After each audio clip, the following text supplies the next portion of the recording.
Hello दोस्तों, मैं श्वेता आपका मेरे चैनल हिंदी टेक श्वेता में स्वागत करती हूँ। फ्रेंड्स, आज हम आदिकाल की पृष्ठभूमि का परिचय पढ़ेंगे। हिंदी साहित्य के इतिहास में आदिकाल आचार्य रामचंद्र शुक्ल के अनुसार संवत 1050 विक्रमी से लेकर 1375 विक्रमी तक, अर्थात महाराज भोज के समय से लेकर हमीर देव के समय के कुछ पीछे से माना जाता है। आदिकाल, जैसा कि नाम से ही स्पष्ट है, किसी भी धारा का प्रारंभिक काल, अर्थात किसी भी साहित्य धारा का वह पहला कालखंड जहाँ से उसकी शुरुआत होती है। आदिकाल के वास्तविक स्वरूप को जान पाना इतना सहज नहीं है। इस काल में परस्पर विरोधी तत्वों को एक साथ साहित्य में देखा जाता है। साहित्यिक युग का नामकरण भी वही होता है जिसमें उस युग की साहित्यिक प्रवृत्तियों का बोध कराता हो। हिंदी साहित्य के लेखकों ने अपनी अपनी दृष्टि से इसे नाम दिए हैं। पहले हम इसका नामकरण देखेंगे कि आदिकाल को किस किस नाम से जाना जाता है। आदिकाल को चारण काल, प्रारंभिक काल, वीर गाथा काल, आदिकाल, सिद्ध सामंत युग आदि प्रमुख नामों से जाना जाता है। इसका विश्लेषण निम्नवत है। जॉर्ज ग्रियर्सन, इन्होंने the modern one clear literature of northern Hindustan में चारण काल कहा, जबकि 643 ईस्वी से 1300 ईस्वी तक किसी चारण कवि का उल्लेख नहीं मिलता है। मिश्र बंधु व आचार्य महावीर प्रसाद, मिश्र बंधु ने प्रारंभिक काल कहा तो द्विवेदी जी ने बीज वपन काल कहा, क्योंकि यह वह काल है जहाँ से हिंदी साहित्य शुरू हुआ। आचार्य रामचंद्र शुक्ल, इस काल में चारण कवि अपने आश्रयदाता राजाओं की वीरता की गाथाओं का वर्णन करते हैं, इसलिए इसे वीर गाथा काल कहा गया। आचार्य रामचंद्र शुक्ल एवं आचार्य हजारी प्रसाद द्विवेदी ने इस काल को आदिकाल कहा। इसके पीछे उनका मूल तर्क यह है कि संपूर्ण आदिकाल में किसी भी साहित्यिक प्रवृत्ति को केंद्र नहीं माना जा सकता। इस दृष्टि से देखें तो आदिकाल सर्वश्रेष्ठ नामकरण प्रतीत होता है। आदिकाल साहित्य की पृष्ठभूमि। साहित्य का वातावरण शून्य से निर्मित नहीं होता। जिनके बीच साहित्य निर्मित होता है, उसके पीछे ऐतिहासिक शक्तियों और सामाजिक संस्थाओं का योगदान होता है। समाज के भीतरी गति की पहचान से उसके साहित्यिक एवं कलात्मक मूल्य पनपते हैं, जो समाज की वास्तविकता को दर्शाते हैं।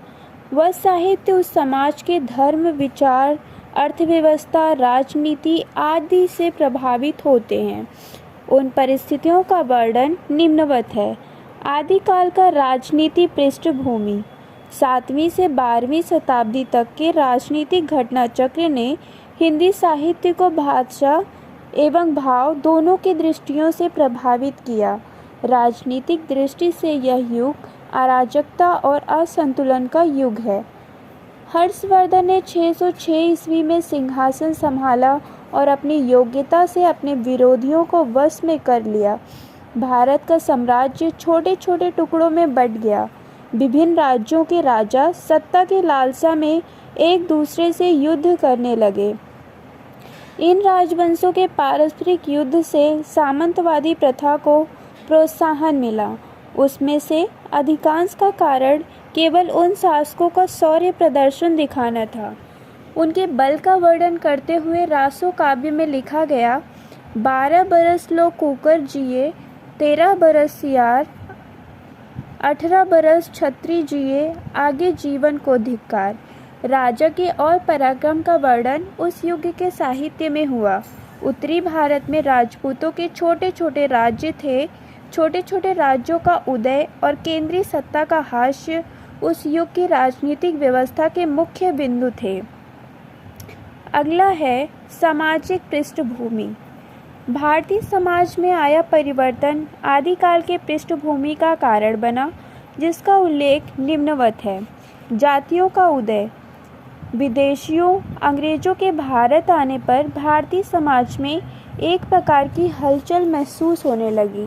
सभी विदेशी जातियों का हिंदू समाज में घुल जाने से नई जातियों का उदय हुआ। राजपूतों का उदय एवं उनकी सत्ता होने के कारण ब्राह्मणों का वर्चस्व कम हुआ। वर्ण व्यवस्था पर करारी चोट करते हुए कहते हैं, 9 लख पात्री आगे नाचे, पीछे सहज अखाड़ा, ऐसे मन ले ब्राह्मण खेले, तब अंतर बसे भंडारा। इसमें स्त्री सुरक्षा पर भी बात की गई है। आदिकाल के साहित्य में स्त्री की स्थिति चिंता का विषय रही। सिद्ध एवं रास कवियों ने उसे वस्तु मानकर त्याज्य के रूप में वर्णन किया। काहे को ब्याहे परदेस, सुन बाबुल मेरे, भैया को दिए बाबुल महला दो महला, हमको दिए परदेस, सुन बाबुल मेरे। यह पंक्तियाँ अमीर खुसरो की है। अगला है बाह्य आडंबर का विरोध। अमीर खुसरो समाज के प्रति गहरी संवेदना रखते हैं। एक गीत के माध्यम से उस युग के पाखंडी साधु के चरित्र का पर्दाफाश करते हुए कहते हैं, उज्ज्वल बरन अधीन तन, एक चित दो ध्यान, देखन में तो साधु हैं, लिपट पाप की खान। इसमें आर्थिक पृष्ठभूमि भी बताई गई है। इस युग का समाज पूरी तरह कृषि पर आधारित था। राज के उच्च पदाधिकारियों को नगद वेतन नहीं मिलता था। मध्यस्थ वर्ग ऐसो आराम से जीवन गुजारते थे। इस काल में भी नक्शिक वर्णन, विरह वर्णन, सौंदर्य वर्णन, किंतु कृषकों को साहित्य में कोई स्थान नहीं मिला। धार्मिक पृष्ठभूमि। हर्षवर्धन की मृत्यु के बाद धार्मिक स्थिति बदली। वेद शास्त्र के विधि विधान एवं कर्मकांड को लेकर ब्राह्मण धर्म और बौद्ध धर्म में संघर्ष होने लगा।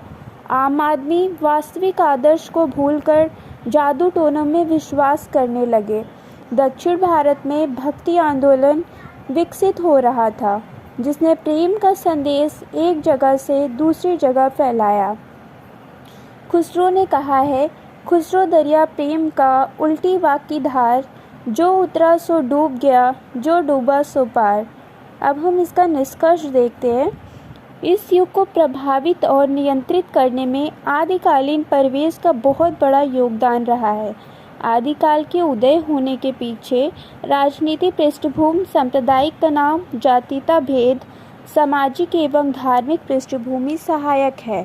दोस्तों, अब हम यहाँ पे आदिकाल की पृष्ठभूमि एवं नामकरण को समाप्त करते हैं। आशा करती हूँ आपको ये वीडियो पसंद आई होगी। यदि आपको यह वीडियो पसंद आई हो तो प्लीज़ लाइक, शेयर, सब्सक्राइब ज़रूर करें। धन्यवाद।